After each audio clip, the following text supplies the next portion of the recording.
Hello, thanks for joining me, astrologer Patrick Arundell, for your astrological overview for week commencing the 25th of August. This week begins with a new moon in the sign of Virgo. But the new moon is just 2 degrees away from forging a sextile to both Saturn and also Mars.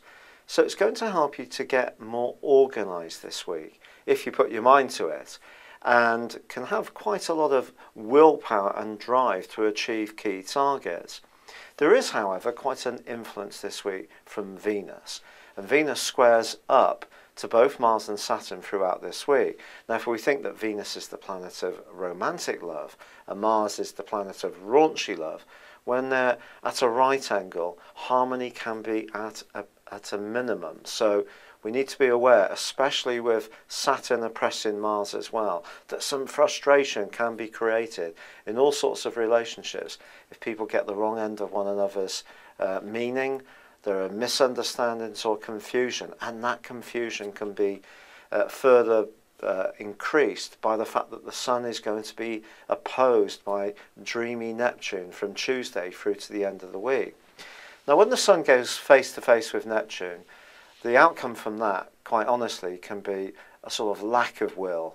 It can be a lack of motivation. It's almost as if everything becomes too much. It's a very draining influence.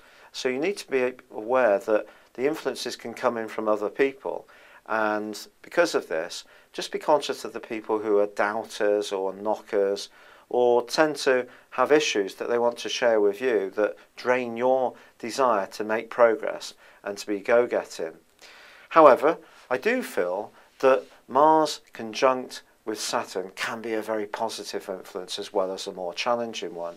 It helps us to work tremendously hard on anything we really apply ourselves to. But if you spread yourself too thinly, the net result can be exasperation and even tempers boiling over. So it is going to be important this week to set a plan which is realistic, to be aware that relationships need working at. There needs to be sensitivity. We need to sharpen up our listening skills.